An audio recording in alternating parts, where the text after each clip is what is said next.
Elasticidade, vamos dizer que é uma das bases de qualquer processo de pricing. Tá? O que é elasticidade? Elasticidade é o coeficiente que mede quanto varia as suas vendas em quantidade à medida que você mexe no seu preço. Tá?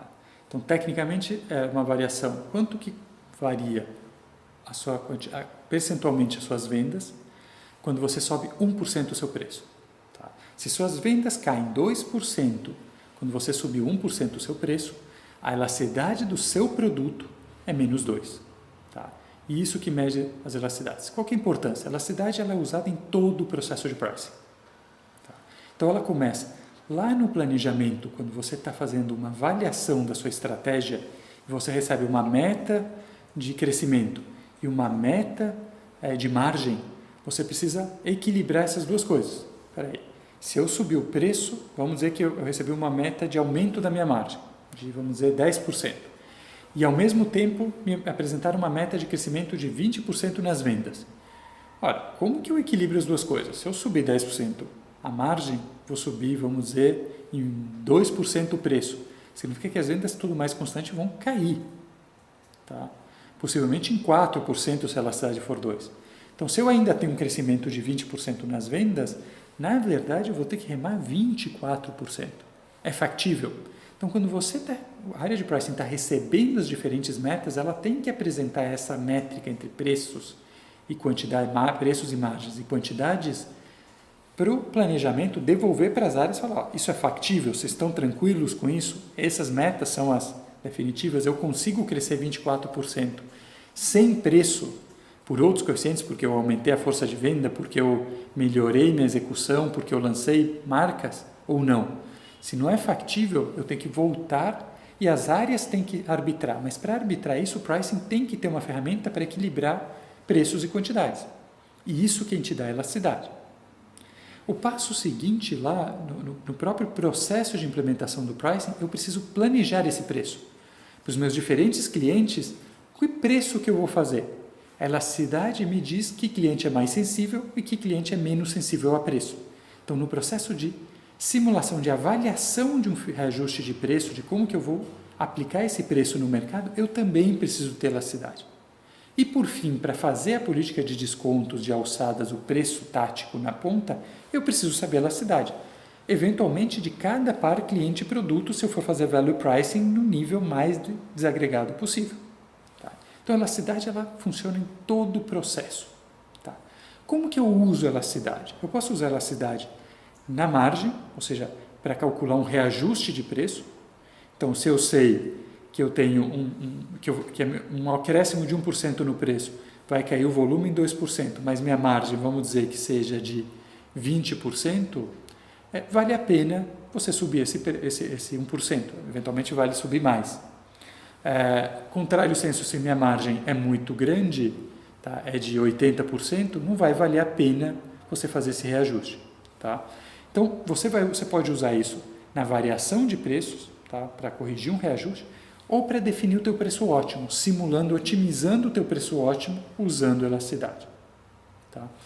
Terceiro passo, quais são os cuidados que eu queria trazer aqui de elasticidades? Eu vejo muitas empresas já usam elasticidades, teve um aumento muito grande, mas eu vejo que a maior parte das empresas não percebe de que elasticidade ela está falando.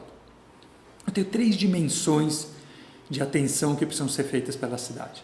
Eu preciso saber, a elasticidade se refere ao que exatamente? A que produto?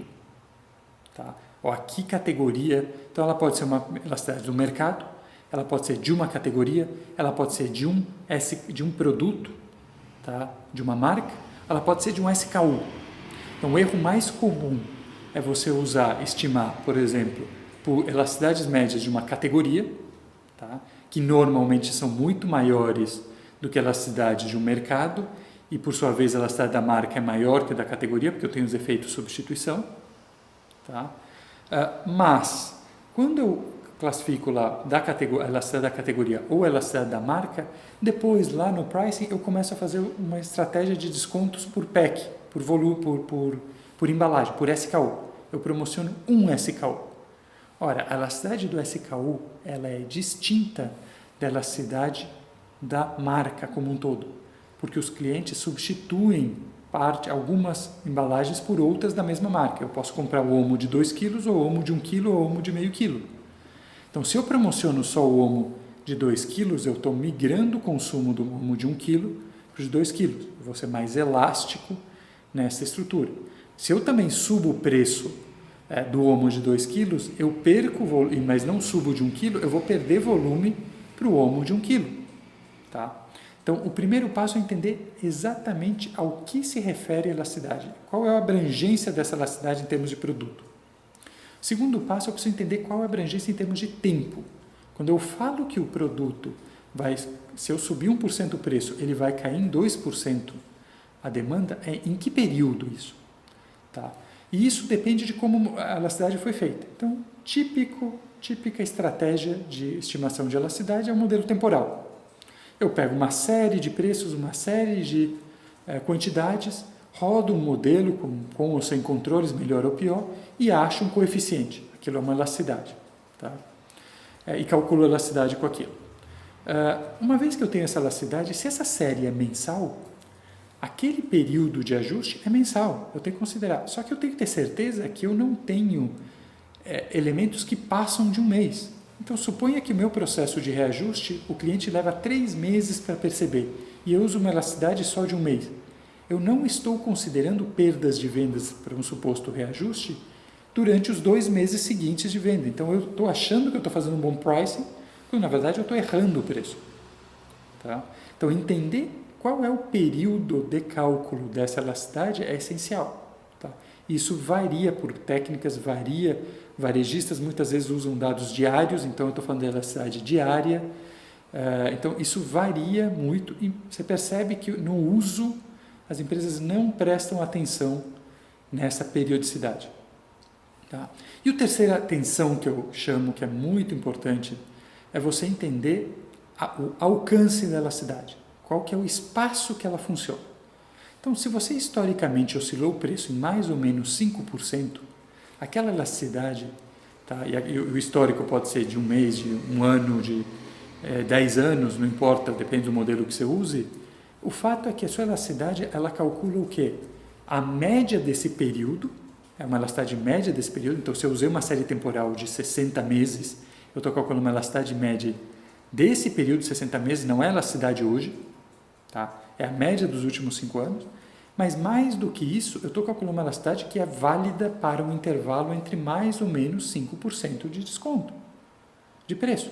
Não adianta depois pegar essa elasticidade e falar, nossa, a elasticidade está te mandando aqui subir 15% o preço. Ela não funciona para isso. Ela não vai te dar um parâmetro sólido para isso. Tá? Então, esses 3 cuidados, entender a periodicidade da elasticidade, entender no que ela foi aplicada, qual o produto da elasticidade e qual o alcance que essa elasticidade tem, é essencial para o processo.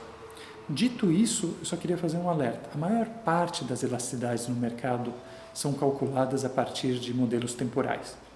Tá? E os modelos temporais têm um problema. Primeiro que você precisa de no mínimo 60 períodos para estimar a elasticidade. Então, você tem um trade-off. Normalmente, se eu uso séries mensais.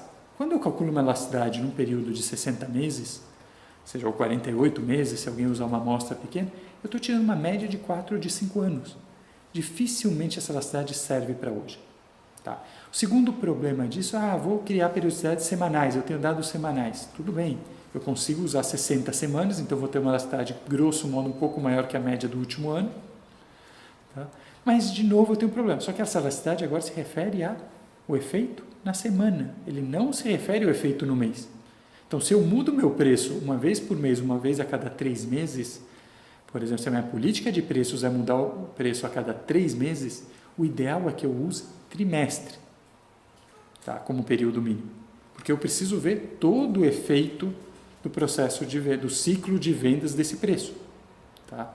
E aí, esta discussão implica que eu não consigo mais usar séries temporais. Se eu usar 60 períodos, que me dá um N razoável para ter estatísticas boas, considerando trimestres, eu estou usando 15 anos.